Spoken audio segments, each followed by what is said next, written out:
말씀 보도록 하겠습니다. 사무엘하 오늘 말씀은 사무엘하 9장 1절부터 13절까지 말씀입니다.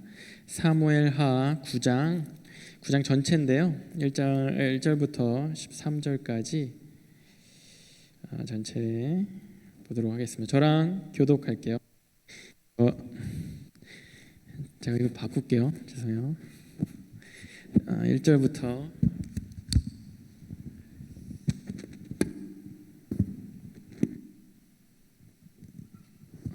오케이. 1절부터 13절까지 제가 1절 읽고 여러분들 2절 교독하고 13절 같이 읽도록 하겠습니다. 다윗이 이르되 사울의 집에 아직도 남은 사람이 있느냐? 내가 요나단으로 말미암아 그 사람에게 은총을 베풀리라 하니라. 사울의 집에는 종 한 사람이 있으니 그의 이름은 시바라. 그를 다윗의 앞으로 부르매 왕이 그에게 말하되 내가 시바냐 하니 이르되 당신의 종이니이다. 왕이 이르되 사울의 집에 아직도 남은 사람이 없느냐? 내가 그 사람에게 하나님의 은총을 베풀고자 하노라 하니 시바가 왕에게 아뢰되 요나단의 아들 하나가 있는데 다리 저는 자니이다 하니라. 왕이 그에게 이르되 냐 하니 로드발 암미엘의 아들 다윗 왕이 사람을 보내어 로드발 암미엘의 아들 마길의 집에서 그를 데려오니 사울의 손자 요나단의 아들 무비보셋이 그 앞에 엎드려 절하매 다윗이 무비보셋이야 하니 그가 이르되 보소서 당신의 종이니이다. 다윗이 그에게 이르되 무서워하지 말라. 내가 반드시 내 아버지 요나단으로 말미암아 내게 은총을 베풀리라. 내가 내 할아버지 사울의 모든 밭을 다 내게 도로 주겠고 또 너는 항상 내 상에서 떡을 먹을지니라 하니 그가 절하여 이르되 이 종이 무엇이기에 죽은 개 같은 나를 돌아보시나이까 하니라. 왕이 사울의 시종 시바를 불러 그에게 이르되 사울과 그의 온 집에 속한 것은 다 내가 내 주인의 아들에게 주었노니 너와 내 아들과 내 종들은 그를 위하여 땅을 갈고 거두어 내 주인의 아들에게 양식을 되어 먹게 하라. 그러나 내 주인의 아들 무비보셋은 항상 내 상에서 떡을 먹으리라. 시바는 아들이 15명이요 종 20명이라. 시바가 왕께 아뢰되 내 주 왕께서 모든 일을 종에게 명령하신 대로 종이 준행하겠나이다 하니라. 무비보셋은 왕자 중 하나처럼 왕의 상에서 먹으니라. 무비보셋에게 아들 하나 이름은 미가더라. 시바의 집에 사는 자마다 무비보셋의 종이 되니라. 같이 읽겠습니다. 무비보셋이 항상 왕의 상에서 먹음으로 예루살렘에 사니라. 그는 두 발을 다 절더라. 아멘. 오늘이 Father's Day죠. 그래서 Father's Day 또 패밀리 타임을 갖는 분들도 있고 저도 이제 예배 끝나고 오랜만에 Father's Day를 이제 부모님과 함께 가질 계획을 갖고 있습니다. 저희 아버지가 선교사세요. 그래서 선교 활동을 하시고 이제 은퇴를 작년에 코로나 기간 동안 작년에 하시고 이제 들어오셨죠. 완전히 철수를 하시고 이제 잠깐 이제 동생네 집에 계시다가 또 잠깐 또 한국에 잠깐 가셨고 어제 또 들어오셔서 오늘 파더스 데이를 같이 보내려고 합니다. 저희 아버지가 선교사신데 선교하시고 이제 끝물에 파킨슨 병을 이제 얻으셨어요. 파킨슨 병이 뭐냐면 이렇게 그 권투 선수 알리 아시죠? 이렇게 막 그 몸의 근육이 계속 떨리는 거예요. 그래서 자기 그 운동신경을 제어할 수 없는 겁니다. 그래서 자기 가만히 있는데 뭐 팔이 떨리거나 뭐 다리가 떨리거나 어떤 부분들이 막 계속해서 운동을 하는 거예요. 그것을 이제 제어할 수 없는 그런 건데 그 병이 이제 그것을 병이라고 해야 되나? 심텀? 그것을 갖고 계세요. 근데 그 모습을 보면서 제 아버지잖아요. 제 아버지니까 저는 아버지를 계속 닮아가고 있지 않습니까? 제 모습을 가끔 볼 때 제가 어렸을 때 봤던 아버지의 모습이 저한테 보일 때마다 막 깜짝깜짝 놀래요. 내가 진짜 아버지를 닮아가네? 막 이런 느낌. 근데 이제 점점 아버지가 어떻게 보면은 내가 나이 들어가는 모습, 내가 앞으로 걸어갈 모습, 특히나 아버지가 선교 사셨으니까 저는 또 선교의 꿈이 있잖아요. 그러니까 그 앞길을 먼저 가신 분으로서 저의 어떻게 보면 미래 모습인 거예요. 그걸 봤을 때 아버지가 그렇게 그 병을 얻고 그런 뭐 되게 건강하셨거든요. 되게 건강하시고 뭐 그러셨는데 그렇게 진짜 몇 년 사이에 확 그렇게 되신 거 보고 조금 그 마음이 좀 속상했어요. 또 하나님 원망스럽기도 하고, 아니 하나님 지금 하나님 뭐 물론 늦게 선교사가 되셨습니다. 한 15년 사역을 하셨는데 15년 사역의 결과가 이겁니까? 라는 질문을 저도 모르게 이렇게 하게 되더라고요. 아버지의 모습을 보면서. 또 그것을 이렇게 또 담담히 받아들이신 또 아버지의 모습을 보면서도 뭐 나의 모습을 보는 것 같기도 하고 뭔가 나의 미래가 저렇게 되진 않을까라는 그런 막연한 두려움도 있기도 하고, 하나님이 우리에게 어떠한 병, 어떠한 아픔, 고통 이런 것들을 허락하실 때 우리는 그것을 받아들이면서 이런 원망이나 궁금함 그런 것들이 드는 거예요. 이게 결과입니까? 저희 담임 목사님, 윤대혁 담임 목사님의 아버지도 평생을 사역하셨는데 정말로 병을 안고 그렇게 돌아가셨다는 얘기를 나눕니다. 그걸 보시면서 저희 담임 목사님도 그런 마음을 품었다고 하세요. 이게 사역자의 길이면 나 안 해. 이게 주의 종의 길이면 나 안 해. 뭐 저는 그렇게까지는 아닌데요. 저희 아버지 그렇게 오래 사역하신 건 아니고. 그렇지만 이게 하나님을 쫓는 사람, 하나님을 바라보고 사는 사람의 결과 이건가? 하나님이 이걸 허락하셨나?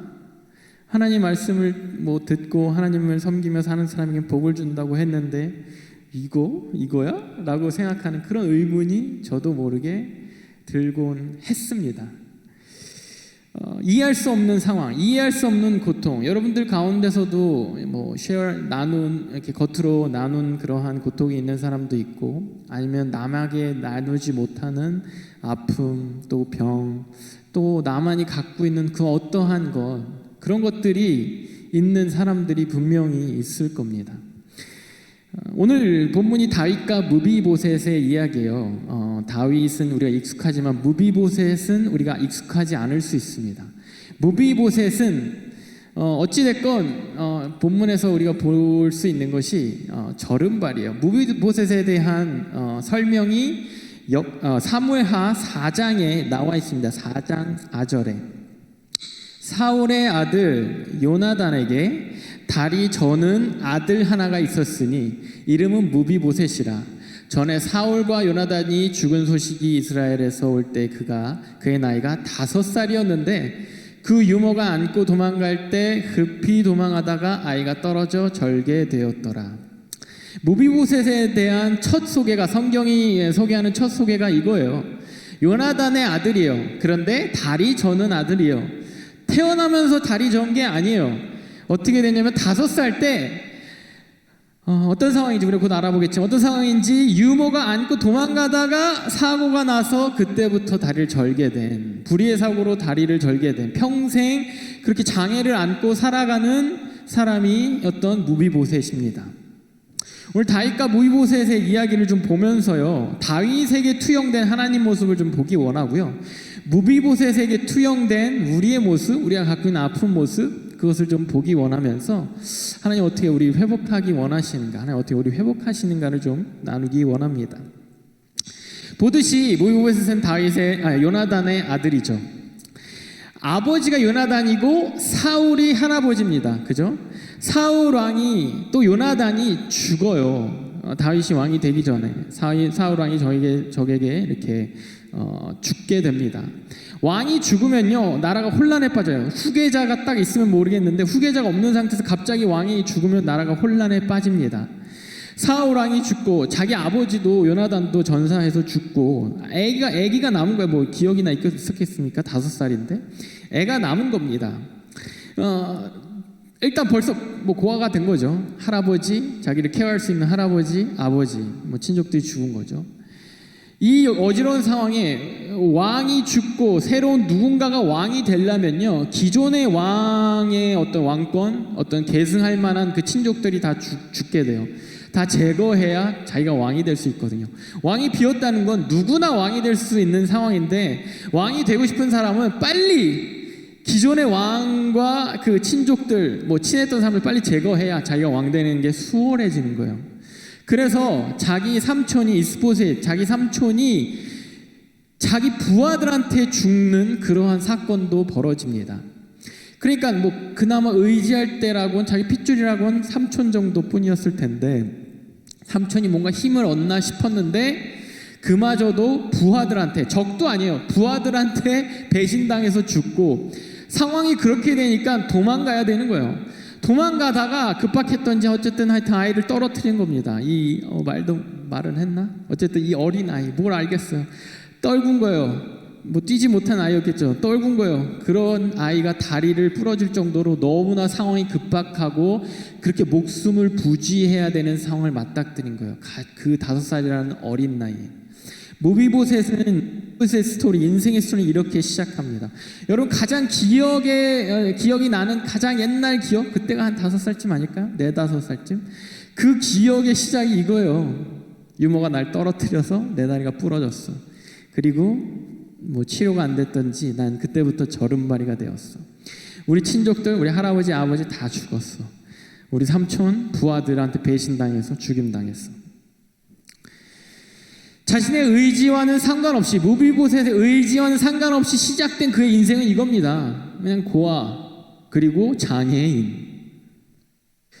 얼마나 절망스럽고 뭐 삶이 얼마나 무의미했겠습니까? 그리고 왕의 친족으로서 살아남으면요, 아까 말했죠, 죽이려는 세력들이 많으니까 숨어 지내야 돼요. 얼마나 삶이 무의미했을까요? 드러나지도 못해요. 자신을 죽이려고 찾는 사람들에 대한 두려움이 있을 겁니다. 자기 눈앞에서 죽어가는 우리의 친족들, 적장들, 나를 죽이려고, 매일 새로 왕이 된 다윗이 날 죽이지 않을까 하는 두려움이 있을지도 모릅니다. 오늘 본문 1절이 9장 1절 이렇게 시작하죠. 9장 1절이 다윗이 이르되 사울 집에 아직도 남은 사람이 있느냐라고 이렇게 시작해요. 다윗이 사람들, 신하들한테 이렇게 물어봐요. 아직도 사울의 집에 남은 사람이 있느냐? 아직 사울 집안에 남은 사람이 있어? 이것이 들리는 무비보셋처럼 숨어있는 사람에게 어떻게 들려요? 살아남은 사람 찾아와. 아직 살아남은 사람 추적해서 찾아와. 이렇게 들렸겠죠. 다윗의 의도와는 상관없이, 우리 뭐 다윗의 의도를 알지만은 이미 다윗의 의도와는 상관없이 이 찾는다는 소식, 이 소문은요, 무비보셋에게 오히려 무비보셋을 두렵게 만들었을 가능성이 큰 겁니다.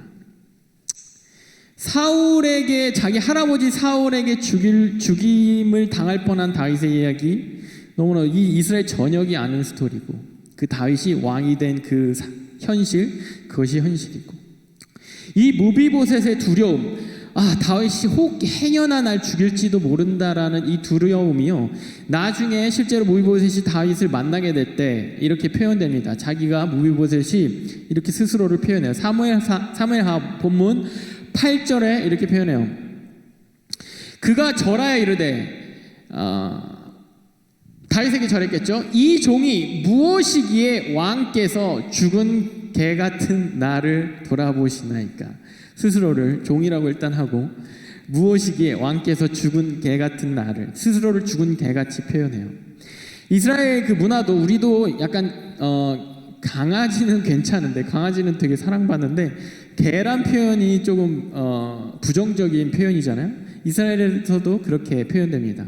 개라는 표현이 되게 미천하고 막 되게 하찮은, 그러한, 뭐 어디에나 있는, 길거리 어디에나 있고 뭐 그러한 표현으로, 부정적인 표현으로 쓰이는데, 그래서 예수님에게 수냄 여인이 예수님에게 은혜를 갈구하고, 예수님이 너는 이방 여인인데, 그렇게 했을 때 수냄 여인이 그거 압니다. 그치만은 개들도 주인이 흘린 거 핥아 먹습니다. 주워 먹습니다. 그러니 나에게도 은혜 베풀어 주세요 라고 표현할 때, 스스로를 개라고 표현하는, 스스로를 낮추고 굉장히 스스로를 막 이렇게 많이 까는 그런 표현인 거예요. 마찬가지로 무비보셋도 이 개, 그냥 개도 아니에요. 죽은 개 같은 나. 뭐냐면요, 자기의 삶이 그렇게 하찮고 아주 부정적인 거예요. 게다가 죽은 개라는 거는 뭐냐면 존재 가치가 없는 거예요. 내가 비천한 것도 모자라서 그냥 신경 쓰지 마세요. 저 그냥 개 시체 정도에 불과해요. 스스로를 그렇게 표현하는 겁니다. 행여나 자기가 위협이 될까, 이 다윗 왕이, 지금 현재 왕이 된 이 다윗이 자기가 위협이 될까, 자기를 제거할까, 그 두려움에 저 신경도 쓰지 마세요. 저 개 시체 정도입니다. 죽은 개 정도예요. 그렇게 스스로를 표현한 거예요. 뭐 종이라고 막 자기를 낮추는 수준이 아니라 비하 수준입니다. 이거는 난 죽은 개 같다고, 스스로를 비하. 내 삶은 사실 죽은 개 같아요. 내 삶을 그렇게 표현한 거예요. 난 고하고 우리 부모님 다 죽었고 사람들이 나 죽이려고 뭐 쫓아다니고 난 숨어 지내고 게다가 난 장애인이에요. 우리도 종종 내가 갖고 있는 상황이, 어려운 상황이, 내가 갖고 있는 어려운 조건이, 아픔이, 질병이, 아픈 기억이 우리를 이렇게 막 스스로를 비하하게 만들지 않습니까? 나도 모르게 내 자존감을 막 밑으로 막 떨어뜨리고 나는 왜 이 모양이지? 나는 왜 이거밖에 안 되지? 나는 왜 고하지? 나는 왜 장애인이지? 나는 왜 숨어 지내야 되지? 내 형편은 이렇지? 스스로를 자꾸 비하하고 이거 뭐 겸손의 수준이 아닌 거예요. 내 자아를 뭐 다른 사람 앞에서는 티를 안 낼지도 몰라요. 그럼 내가 아는 나는 나를 비하하고 죽은 개같이 여기지는 않는지.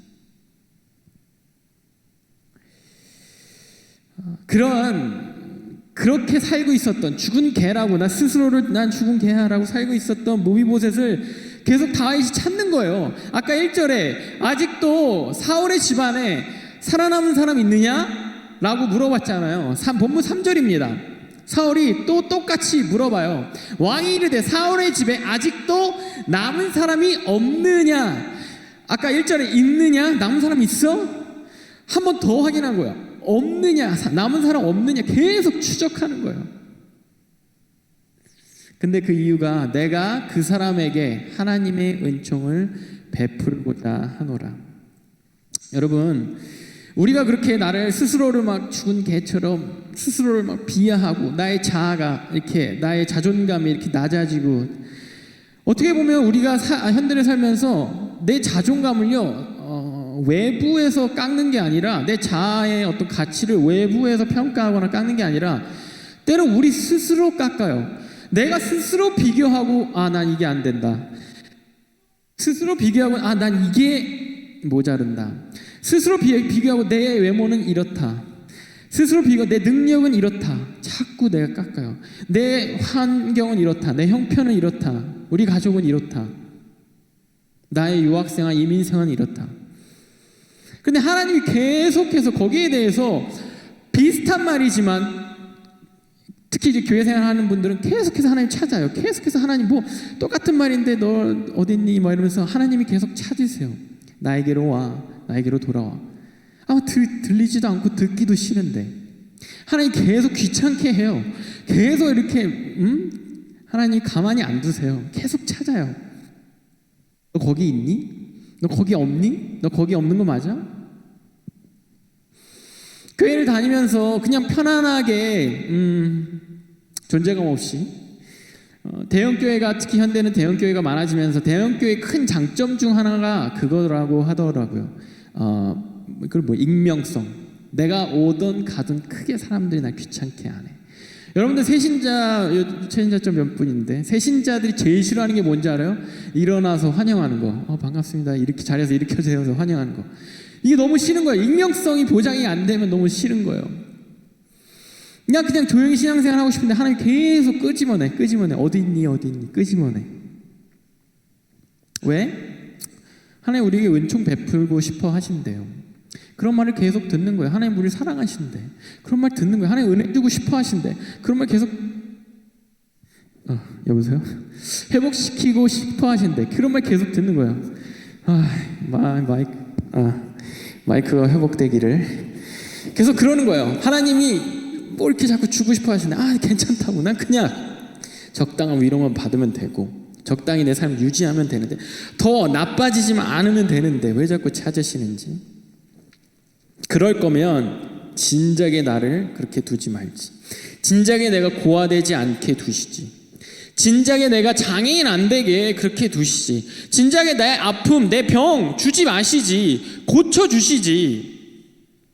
진작에 회복시키지 않으시고 진작에 찾지 않으시고 왜 자꾸 그렇게 말로만 하시는 것 같으신지. 다윗이 찾을 때 이렇게 찾아요. 사울의 집에 아직도 남은 사람이 없느냐. 다윗이 1절에도 나오지만 내가 은총을 베풀고 싶은데 그 이유가 요나단 때문이에요. 요나단에게 받은 그 은혜 때문에 내가 은총 베풀고 싶은 거예요.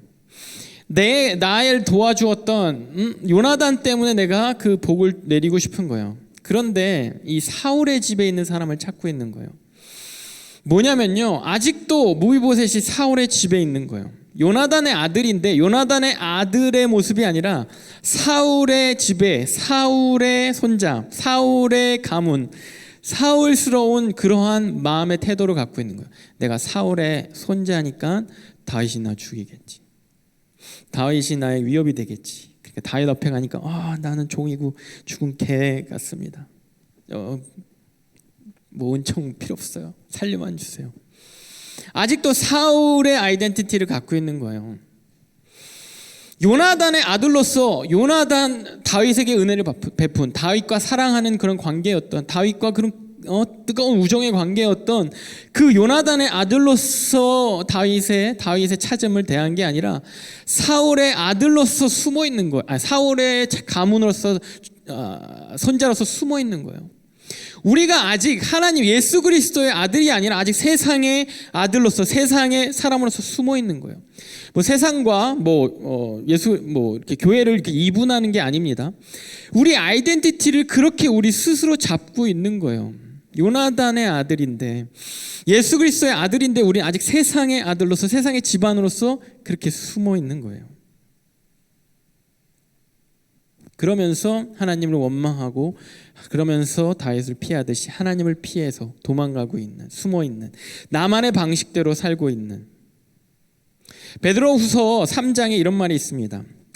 주의 약속은 어떤 이들이 더디다고 생각하는 것 같이 더딘 것이 아니라 오직 주께서는 너희를 대하여 오래 참으사 아무도 멸망하지 아니하고 다 회개하기에 이르시기를 원하느니라.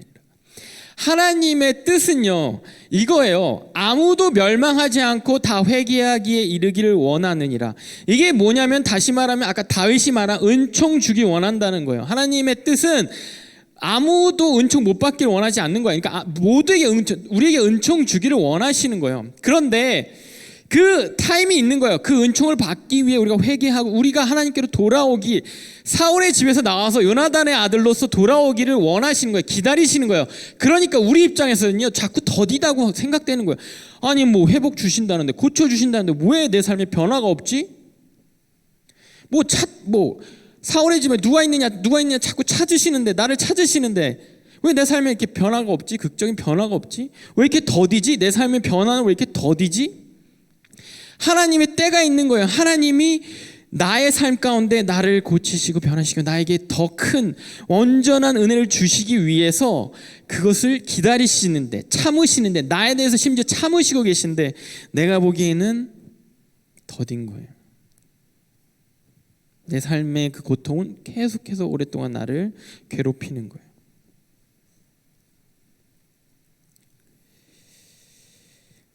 마치 아직도 그렇게 하나님이 날 사랑하시는데, 하나님 당신 사랑하십니다, 그 말을 계속 듣고 매주 듣고 성경 통해서 그러시는 것 같아, 은총이 있는 것 같아, 하나님 약속의 말씀 주셨대. 우리 여호수아 나누잖아요. 오늘이 아마 여호수아 마지막 나누겠죠. 여호수아 하나님 약속의 말씀이 있대, 나에게 주신 약속의 말씀이 있대. 근데 왜 이렇게 약속의 말씀이 현실이 안 돼? 왜 이렇게 더뎌? 그런 걸 느낄 때마다 우린 고아 같은 거예요. 영적인 고아. 하나님 있는 거 맞아요? 하나님 나를 사랑하시는 거 맞아요? 하나님 나를 케어하시는 거 맞아요? 하나님이란 존재가 있는 거 맞아요? 성경이 말하는, 기독교가 말하는, 우리 목자님이 말하는, 전도사님이 말하는, 사역자들이 말하는 그런 이렇게 뭔가 너무 다 해결해 줄 것 같아. 그 하나님 왜 내 삶에는 없는 거야? 그럼 난 고아잖아요. 그 하나님이 내 삶에 나를 간섭하고 책임지지 않는 것 같이 느껴질 때, 나를 도와주지 않는 것 같이 느껴질 때 고아 같잖아요. 내 삶에 아직 해결되는 게 없잖아요. 아직 나는 절음발이고 숨어 있잖아요.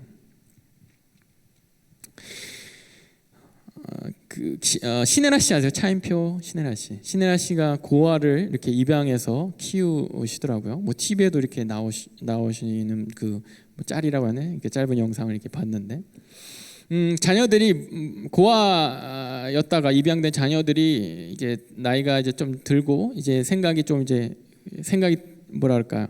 스스로 이렇게 막 생각하고 고민하고 그런 나이가 되면은 물어보게 되죠. 나의 친부모님은 왜 나를 버렸어요? 그렇게 물어볼 때 시네라 씨가 이렇게 대답을 했대요. 넌 버려진 게 아니라 지켜진 거야. 좀 그 말을 듣고 뭐 엄청난 은혜를 받았는데, 넌 버려진 게 아니라 지켜진 거야.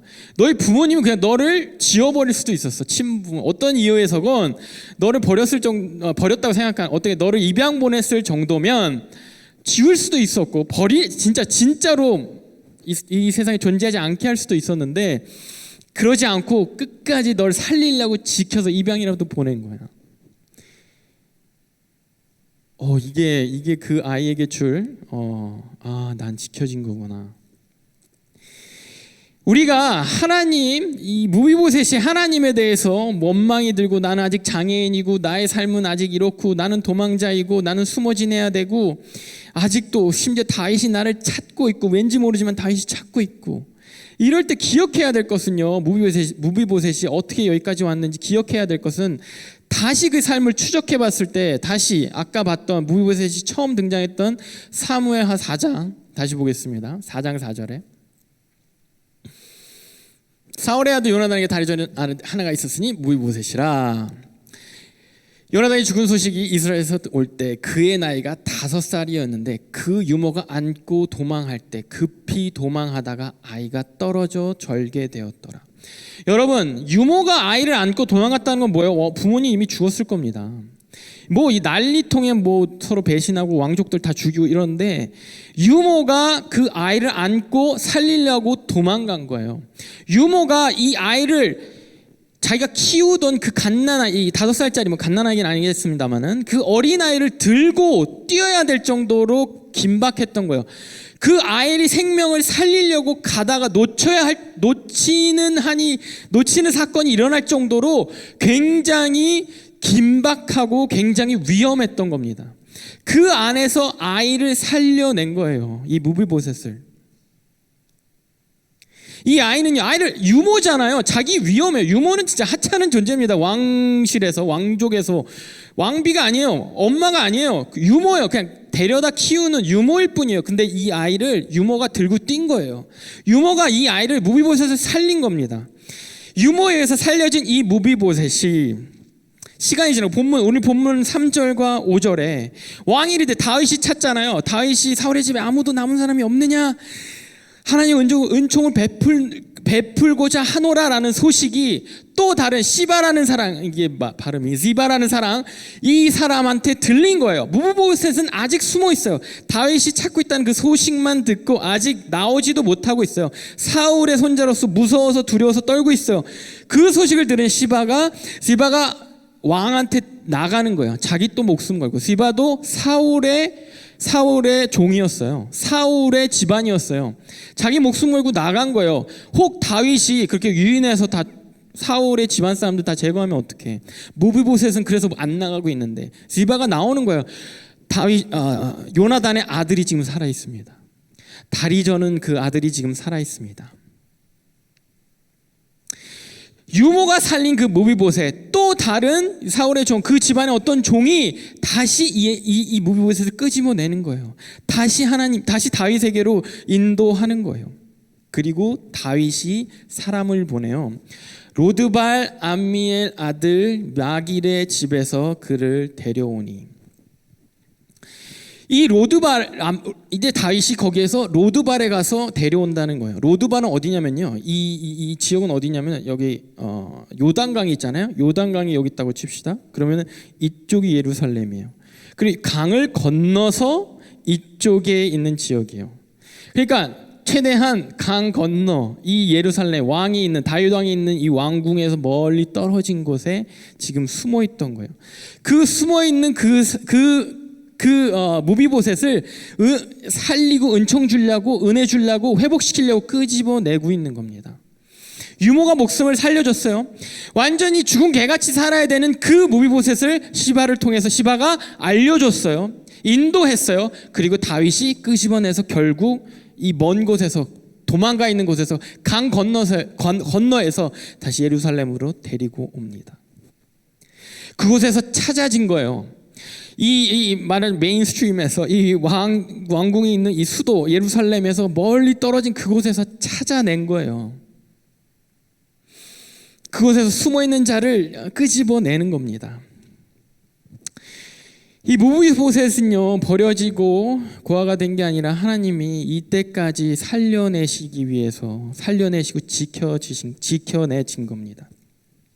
무비보셋을 찾아온 다윗이 이렇게 반응해요. 본문 6절에 이렇게 나옵니다. 사울의 손자 요나단의 아들 무비보셋이 다윗에게 나와 그 앞에 엎드려 절하매 다윗이 이르되 무비보셋이여 하니. 자, 끄집어냅니다. 유모가 살렸고 시바가 알려줬고 인도해줬고 다윗이 신하들을 시켜서 끄집어냅니다. 그리고 딱 대면에서 무비보셋에게 이렇게 말해요. 무비보셋이요. 무비보셋이요. 이름을 불러줘요. 여러분, 하나님이 우리에게 이름을 불러준다라는 거, 하나님이 우리를 은혜를 주시고 회복시켜 주실 때 이름을 불러주세요. 성경에도 출애굽기 3장 4절 모세가 사람을 죽이고 애굽 땅에서 이집트의 왕자로 지내다가 사람을 죽이고 광야로 도망갑니다. 광야에서 40년의 시간을 살인자로 도망자로 보내요. 그러고 출애굽기 3장 4절에 여호와께서 드디어 이 모세를 사용하시려고 회복시키려고 하실 때 딱 여호와께서 그가 보려고 돌이켜 오는 것을 보신지라 하나님이 떨기나무 가운데서 그를 불러내시되 모세야 모세야 하시매 그가 이르되 내가 여기 있나이다. 지금 다윗이 무비보셋이요 무비보셋이 종이 여기 있나이다라고 하는 그 모습과 비슷한 모습이 하나님과 모세 사이에 있어요. 또 요한복음 21장 15절에 베드로가 예수님을 배신해요. 배신하고 예수님 나 몰라요.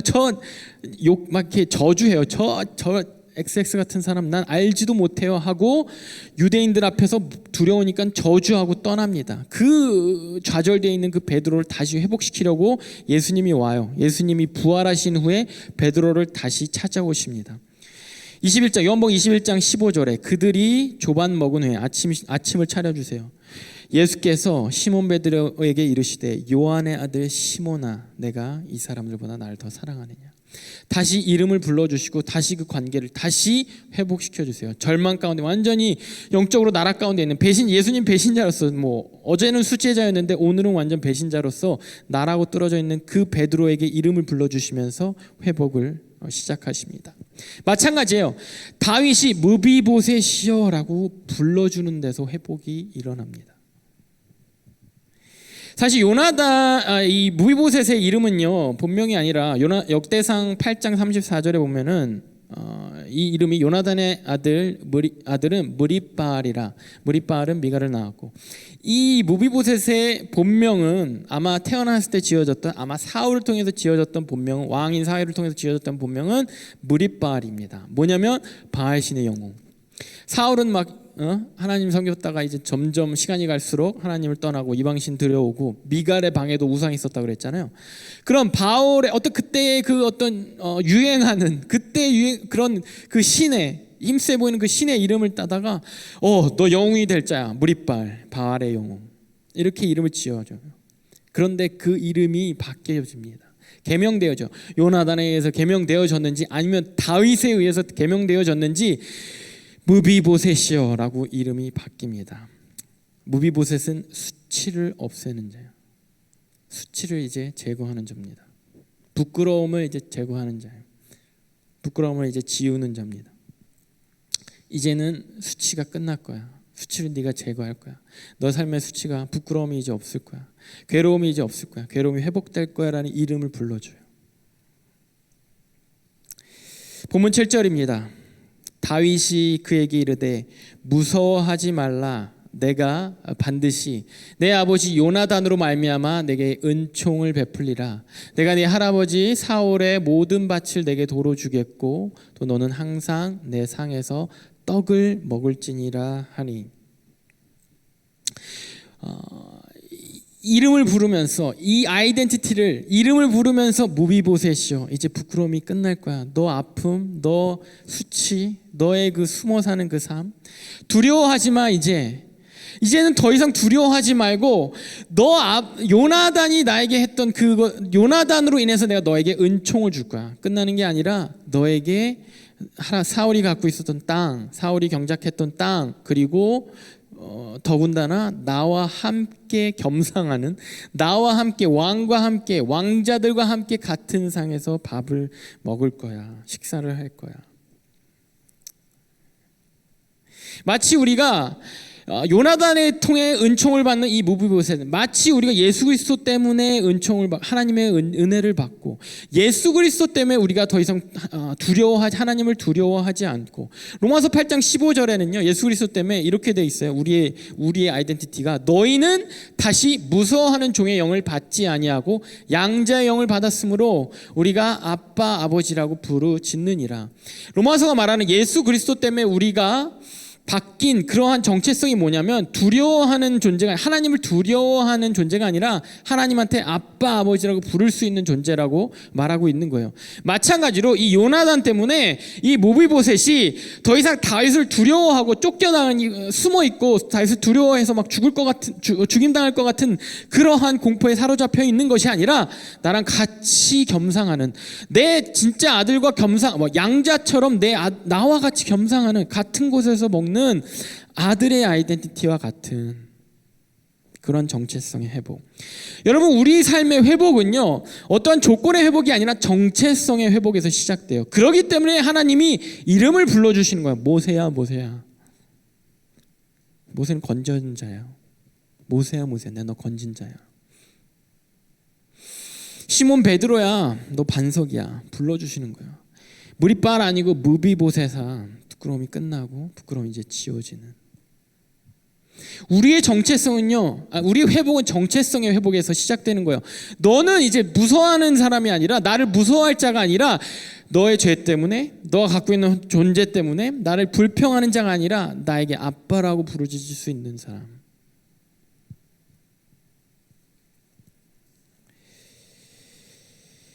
그 아빠라고 부르짖을 수 있는 사람의 혜택은 뭐냐면, 같은 로마서 8장에 17절 이렇게 나와 있어요. 자녀이면 또한 상속자, 하나님의 상속자요, 그리스도와 함께한 상속자니 우리가 그와 함께 영광을 받기 위하여 고난도 함께 받아야 할 것이니라. 생각하건대 현재의 고난은 장차 우리에게 나타날 영광과 비교할 수 없도다. 자, 자녀면 회복된 정체성을 가지고 아빠 아버지라고 부른다는 거의 의미는 뭐냐면, 상속받는다는 거예요. 뭐냐면 이 무비보셋에게도 사울의 땅 그대로 다시 주는 거예요. 도망자였던 이 무비보셋에게 사울의 땅 그대로 주는 거예요. 사울의 종들 그대로 주는 거예요. 우리에게도 예수 그리스도가 받는 거와 같은 그러한 이 하늘나라의 상속을 그대로 받는 거예요. 예수 그리스도가 받은 그 부활의 그 상속을 그대로 받는 거예요. 회복의 상속을 그대로 받는 거예요. 그런데 지금 받는 고난, 그때까지 받는 고난 그대로 받아야 돼요. 그런데 그 고난이 너희가 받게 될 그 상속에 비하면 진짜 아무것도 아니라는 거예요. 비교할 수 없다라는 거예요. 너가 그동안 고생했던 절름발이로서, 도망자로서 이 요단강 건너에서 숨어서 지냈던 그 삶이 이제 앞으로 네가 나와 함께 왕궁에서, 이 궁에서 나와 같이 음식을 나누며 같은 상에서 나누며 살게 될 그 삶과 비교하면 비교할 수 없다는 거예요. 고생한 거 알아.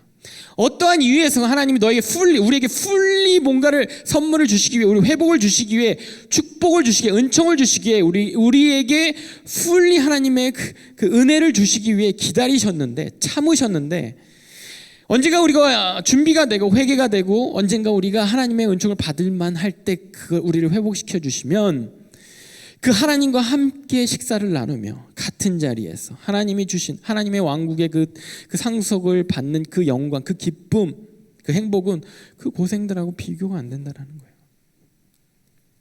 우리가 지금 하나님의 아들이라는 그 아이덴티티에서 갖게 되는 아빠 아버지라고 부르짖을 수 있는 거, 부르짖으며 기도할 수 있는 거, 은혜 달라고, 은총 달라고 요구할 수 있는 거, 그것이에요. 더 이상 하나님 두렵지 않은 거예요.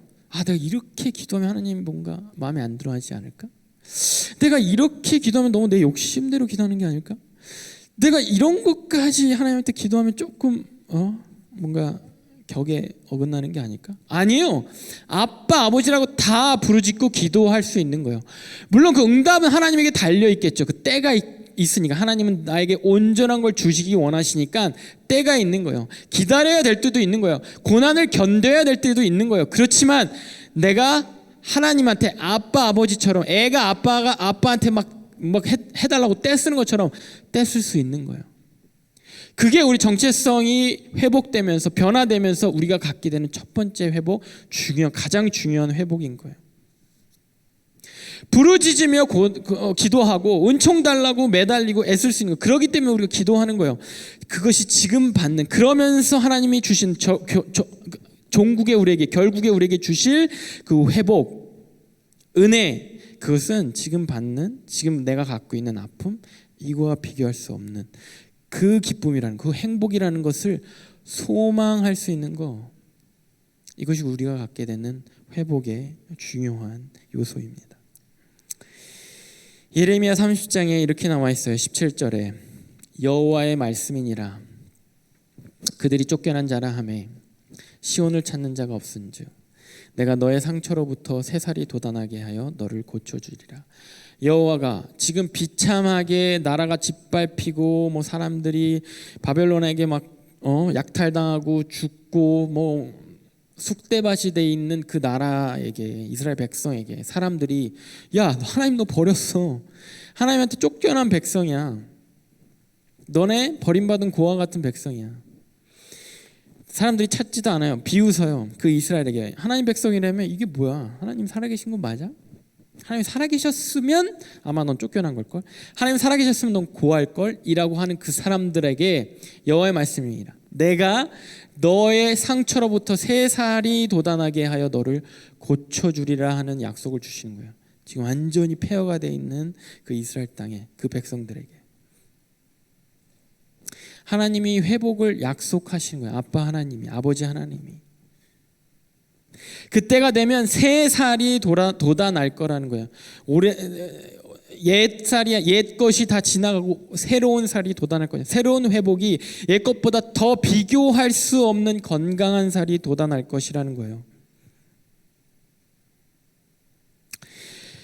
그런 상황 가운데, 그러한 약속의 말씀 가운데 오늘 본문이 이렇게 끝납니다. 무비보셋이, 본문 13절에 무비보셋이 항상 왕의 상에서 먹음으로 예루살렘에 사니라. 그는 두 발을 다 절더라. 무비보셋은 아직 두 발을 절어요. 우리 삶에 어쩌면 당장 아까 말한 대로 하나님이 더뎌 보이는 것처럼 아직도 우리 삶에 아직도 다리가 절어지는, 아직도 내 삶에 내 아픔이 그대로 남아있는, 아직도 내 삶에 극적인 변화가 없을 수 있어요. 그런데 내 정체성이 바뀌면서 시작되는 그 삶은요, 예루살렘의 삶인 거예요. 내가 요단강 저쪽에, 요단강 저 건너편에 숨어 지내던 그 삶, 하나님과 거리를 두고 익명성을 지키면서 유지하면서 살았던 신앙생활, 거기에서 예루살렘으로 들어가는, 하나님과 가까이 하나님의 앞에 들어가는 거예요. 뿐만 아니라 같은 상에, 왕의 상에서 항상 먹게 되는 거예요. 하나님과 교제를 하게 되는 거예요. 아직 내가 절음발이일지라도, 아직 무비보셋이 절음발이일지라도, 무비보셋은 아직 똑같은데 그 요단강 건너편의 삶과 지금 예루살렘의, 그것도 왕의 상의 왕과 함께 있는 삶, 그래서 완전히 다른 거예요. 거기엔 회복이 있는 거예요.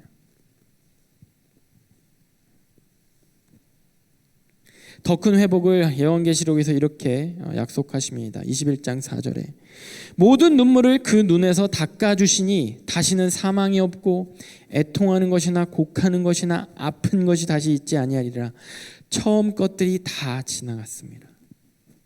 예레미야처럼 처음 것들, 그 상처들, 그 아픔이 다 지나갈 때가 와.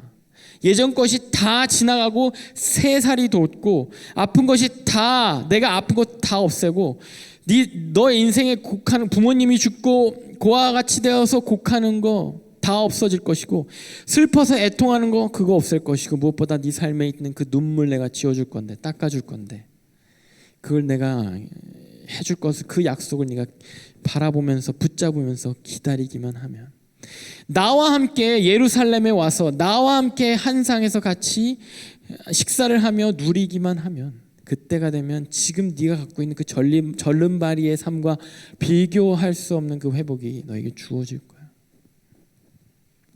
여러분들 삶 가운데 어떠한 아픔이 있습니까? 여러분들 혹시 무비보셋처럼 버려졌 고아가 되었다고 생각되어지나요? 여러분들 주위에 지킬 만한, 여러분들을 지켜줄 만한 그러한 존재가 없다고 생각됩니까? 아니면 여러분들이 무비보셋처럼 나의 의지와는 상관없이 어떠한 아픔, 어떠한 병, 어떠한 삶의 어떤 장애를 갖고 있습니까? 상처를 갖고 있나요? 그런 가운데 여러분들, 하나님은 여러분들을 다시 부르시기 원하십니다. 무비보셋이요,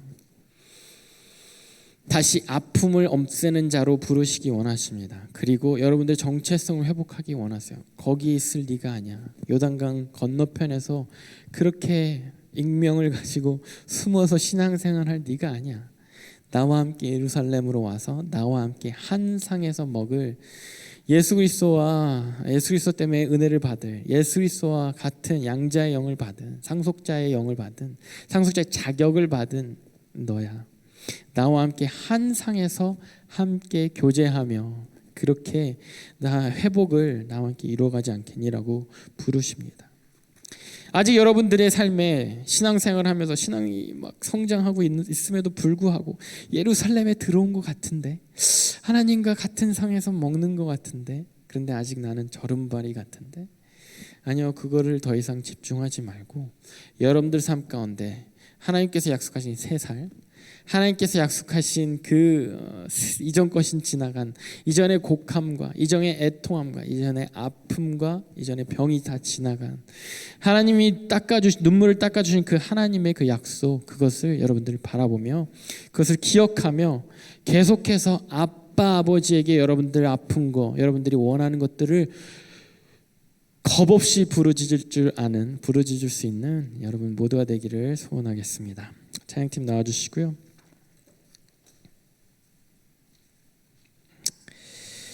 우리 이번 달 계속해서 부르는 팀송, 우리 찬양 있죠? 나 무엇과도 주님을. 가사의 다른 어떤 은혜도 우리에게 우리를 진정으로 채우는 것이 아니라 오직 내가 내 삶에서 주님을 바라보는 것, 그것이 가장 큰 은혜라는 이 가사가 있습니다.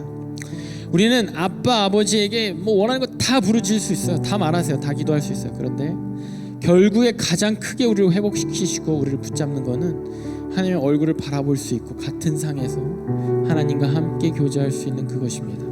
하나님을 바라보고 얼굴과 얼굴을 대면하여 보듯이 하나님을 바라보고 그렇게 이 삶, 이 땅에서 삶이 아직 절음발이 같을지라도 그렇게 하나님과 동행하면서 함께 살아가는 그 삶, 그것이 우리에게 가장 큰 은혜가 아닌가 싶습니다.